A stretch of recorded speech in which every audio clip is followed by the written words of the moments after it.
Sanibonani bafowethu. I know le video lengiyenza abantu abaningi sebelele, but I thought ukuthi mangiyenze namhlanje before sikuvukwe because kusasa kuzenye witness entsha. We don't know ukuthi angeza naziphi indaba zithothi seziningi kakhulu asakwazi nokuthi sibuyele kufakazi bakhe uphada yakhe lo kade khona namhlanje osuka kwa-IDEC. So before ngiqhubeke bafowethu ngiyacela ningifollowishe on Facebook. Ngibhekane nenkinga la ku-TikTok. Kunabantu abangireportayo. I don't know ukuthi mhlambe nginyathela ameva kuphi o kanjani, but kuyabonakala ukuthi kunabantu ama-video aba-offendayo because I try my best ukuthi ngingathathi side mangikhuluma, especially if ngikhuluma ngama-political parties ala South Africa. I try ukuthi ngibeke okubi ngibeke okuhle, ngingagcine kokubi kuphela ubone ngathi i-political party yakho nginenkinga nayo, but it seems like khona abantu abangayizwa lento le instead bayangireport.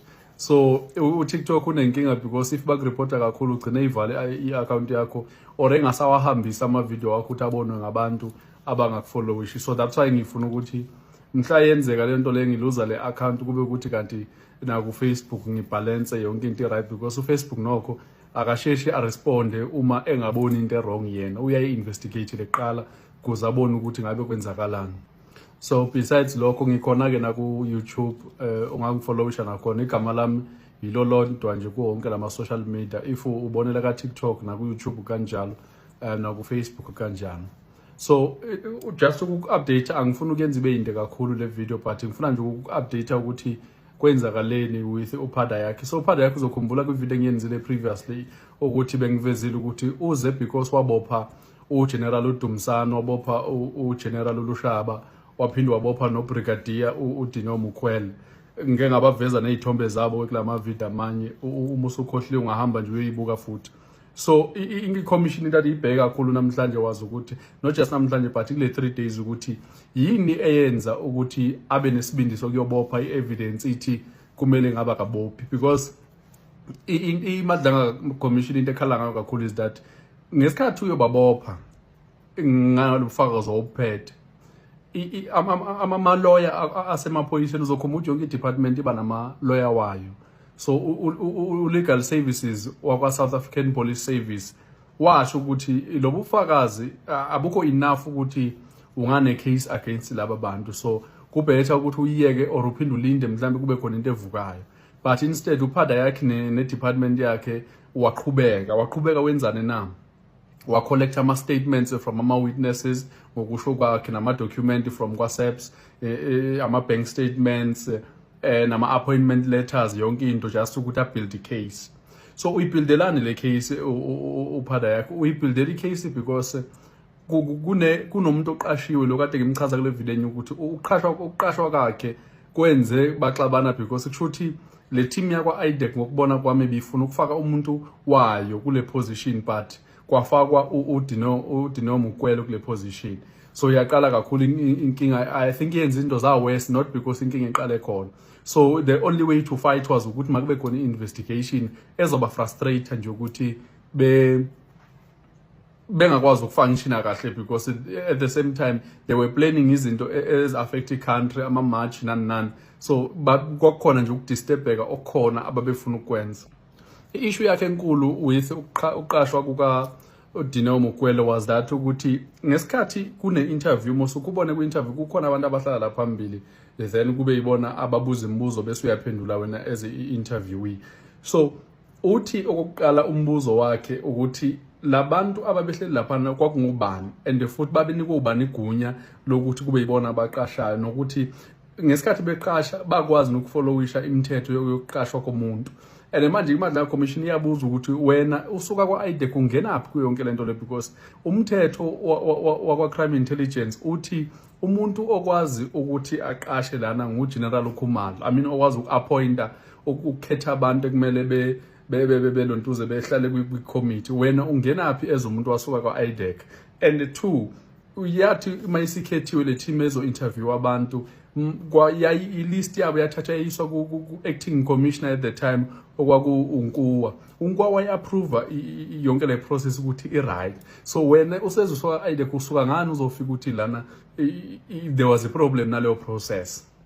Enye into ethuse kakhulu wazi ukuthi uthe mayekhuluma wazwakala ethi kwakumele uKhan abe khona kule panel kule team eyo interview abantu. So umbuzo ke manje ukuthi why uzothi uKhan kumele abe khona wonke umuntu okhona. Baningi abantu laphana kwaSEPS ababengangena laphana, why uzoba specific ukuthi uKhan kwakumele abe khona kube uyena interview wakhe. So uphada yakhe uthi ngokubona kwakhe kwashiwa uKhan ngemumva so that kwenziwe corruption. And ngenze ukuthi iqiniso lento le okungenze ukuthi uKhan babengafuni ukumfaka ukuthi abe khona so that because naye mhlawumbe wayeplan ukwenza corruption yakhe. So we don't know ukuthi ubani okhuluma iqiniso, but ngokuhamba kwezinto uyabonakala ukuthi uphada yakhe it seems like wafaka kwimpi akade engayazi ukuthi ya exist but wagcine ithenga because wa insist ukuthi mayiqhubeke investigation against laba boYouTube. Even into isho ukuthi ayikho evidence eshoyo ukuthi kumele ngabe bayaboshwa labantu but yena wa insist ukuthi mababoshwe. Now umbuzo omkhulu iCommissioner de ubuza ukuthi ngenxa yokuthi uKhan wayengekho kule team ye interview abantu, so are you saying kune corruption just because uKhan akekho? Yini le ekwenza uthi ngenxa yokuthi uKhan akekho sekune corruption laphana? Uyayibona ukuthi lento iyapi? And ngeke ngayibona mina ngazi ukuthi kubuya lento if ungaseThekwini or eKZN uzoyazi ukuthi ke amandiya aseKZN awadlala when it comes to ukucwasana. Ngeke ngaphinde ngabuya ngathi inoba kubuye le ngqondo ukuthi singamandiya bangabantu abamnyama, so at least kuze sifile ingathi izinto zenzeka right makube khona umuntu oyindiya laphana and abakwazi ke bona kwa ID ukuthi bethumele umuntu wabo, so kumele kusuke kwa crime intelligence because into kwa crime intelligence le, that's why kumele ufostele ukuthi kwakumele kube khona uKhan laphana. So that's why iCommission beyimbuza ukuthi uyithatha phinde ethi there was a corruption just because uKhan wayengekho. Uze uclaima something uthi ukhuluma ngendaba ukuthi icorruption iphakwa SEPS isuka lephezulu from iNational Commissioner iziyoshaya phansi. So bayambuza ke manje ukuthi njengoba uthi isuka phezulu iyoshaya phansi, are you saying ufani Masemula ucorrupt?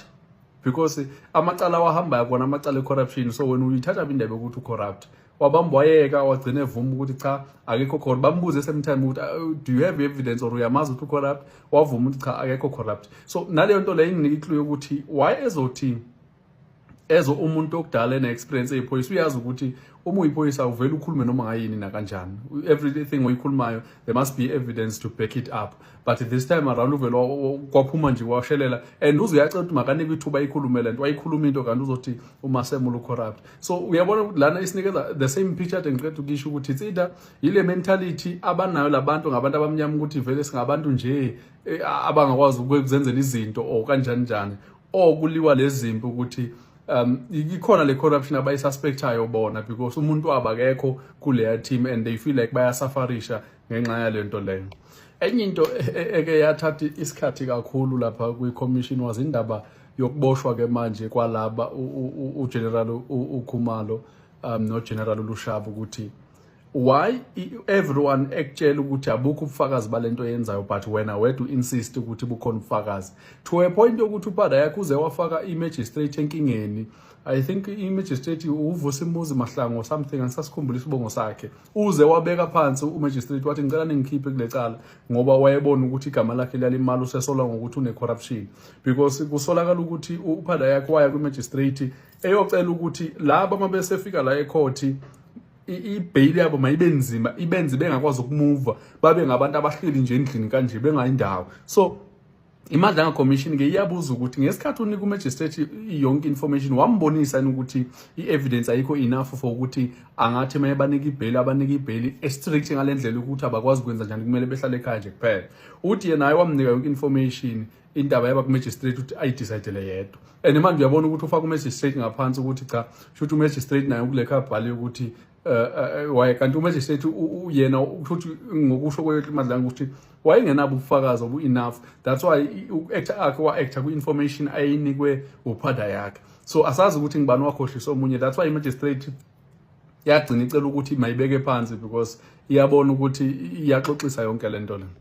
Yabona ke the most craziest part about yonke lento le was when iMadlanga Commission iyabuza ukuthi okay fine umbophile uKhumalo wambopha uLushaba nabanye asinankingi, ngesikhathi ubopha uDino Mukwelo lo okade eqashiwe manje umbophela ukuthi makuthini.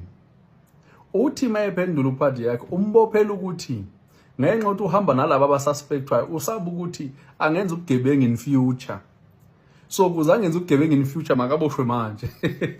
Okusho ukuthi according to that logic kumele ukuthi if umuntu uyambona ukuthi in future uzohamba abe yiphara makaboshwe manje so that angayenzi lento le in future yokuthi abe yiphara. That is the logic phela uma kuthiwa umukwela uboshwela ukuthi in future kungenzeka gang. It doesn't make sense, and the fact that yonke lento lena ikhulunywa amaphoyisa lephezulu abantu esibathembile ukuthi if uyahluleka e-police station icala lakho lizonyuka lize uyofika laphana only to find ukuthi bacabanga ngale ndlela le. So uyabona ukuthi i-justice system yase-South Africa ilimele kakhulu, i-crime intelligence ilimele kakhulu, i-criminal system yonke nje ilimele if abantu esibaphethela abaphezulu babathatha ama-side banamakhabhali banani. Kuthe mase kuzophela i-commission bese kubonakala ukuthi usegcola i-anger, kukhona nokufuna ukulwa in between because indlela kade seqhubha ngayo bese kubonakala ukuthi akekho happy because uze wabuza ukuthi kanti i-commission isimthole guilty yini or ibifuna nje ama-answers kuye because indlela treatwa ngayo it's like sekuthiwa vele u-guilty. Kwathiwa cha awukho guilty but kumele sithole iqiniso ukuthi lihamba kanjani because kuyabonakala ukuthi ikhona into engazange yenzeke la. And i-take away yami is that kuyabonakala ukuthi ubhuti weza ngengqondo yokuthi uzolwa izimpi ezithile, and i-target enkulu kwakuyilaba abase eGoli kwaye kwalaba aseThekwini. I don't think ukuthi bebeplanile ukuthi impi izoqhamuka eKZN ngamadocument awu-20 121 alahlekile. They expected ukuthi whatever kuzokwenzeka ngapha eGoli kanti impi izawuphekwa umkhwanazi ngalezansi, and today ziyakhala. And I think ukuthi in a way uRamaphosa kuzomela a-renovate laphana kwa-IDEC. Ikhona inkinga enkulu but nakwa-SAPS kuzomele ku-renovate because kuyabonakala ukuthi indlu isibolile ifuna ukushintsha upende nani otherwise sizawuphela because futhi igebengu zizobona ukuthi